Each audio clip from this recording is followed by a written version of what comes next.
السلام علیکم ورحمۃ اللہ وبرکاتہ نحمدہ ونصلی علی رسولہ الکریم اعوذ باللہ من الشیطان الرجیم بسم اللہ الرحمن الرحیم کل نفس ذائقۃ الموت وہکذا قال فی مقام آخر مخاطبا لنبیہ وحبیبہ محمد صلی اللہ علیہ وسلم انک میت وانہم میتون صدق اللہ العلی العظیم۔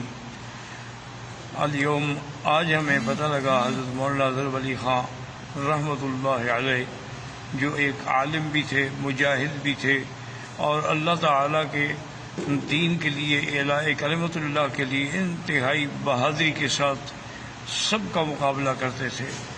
تو کچھ عرصہ قبل تشریف لائے عمرے کے لیے، تو ان کی کرم نوازی تھی کہ وہ جب بھی آتے تھے تو مجھے ضرور ملاقات ہوتی تھی۔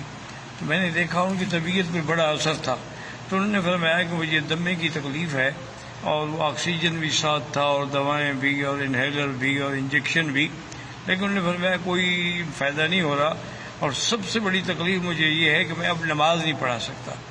تو میں نے ان کی خدمت میں عرض کیا کہ حضرت ایک دوائی مجھے انڈیا سے آتی ہے، ایک دوست بھیجتے ہیں، مجھے اس سے بڑا فائدہ ہوا ہے، تو انشاءاللہ میں ابھی آپ کو وہ دوائی بھیجوں گا، آپ استعمال فرمائیں۔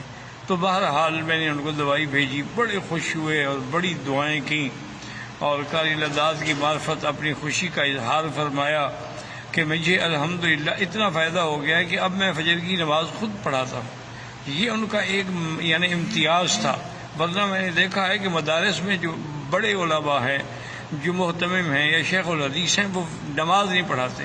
یہ حضرت کا کمال تھا کہ ساری زندگی اپنے ادارے کی نماز خود پڑھاتے رہے۔ اللہ تبارک و تعالیٰ ان کے درجات بلند فرمائیں، اور اللہ تعالیٰ ان کو جنت الفردوس میں جگہ دیں۔ اللہم اغفرہ وارحمہ وتجاوز عنہ وادخلہ فی الفردوس الاعلی۔ اور یا الہ العالمین، ان کے متعلقین کو بھی صبر جمیل عطا فرما، کیونکہ اللہ تو نے فرمایا ہے کہ بشر الصابرین الذین اذا اصابتهم مصیبۃ قالوا انا للہ وانا الیہ راجعون اولئک علیہم صلوات من ربہم ورحمہ واولئک هم المہتدون۔ اور میں بھی اپنے تمام متعلقین سے گزارش کرتا ہوں کہ حضرت کی ایصال ثواب کے لیے جتنا ممکن ہو سکتا ہے تلاوت قرآن ہے، صدقات و خیرات ہیں، وہ کریں، کیونکہ ایسے لوگ جو ہیں یہ زندگی میں پھر پتہ نہیں خدا جانے کب پیدا ہوں گے۔ موت العالم موت العالم، جب ایک عالم فوت ہو جاتا ہے تو پورا سمجھیں کہ گویا کہ پورا عالم فوت ہو جاتا ہے۔ یہی وہ لوگ ہیں جن کی وجہ سے اللہ کے عذاب سے ہم بچے ہوئے ہیں۔ تو اللہ تعالیٰ ان کی مغفرت فرمائے اور ان کے پسماندگان کو صبر جمیل عطا فرمائے۔ میں محمد بکی حجازی فقیر حرم سرزمین حرم سے مکہ مکرمہ سے یہ باتیں کر رہا ہوں، اللہ قبول فرمائے۔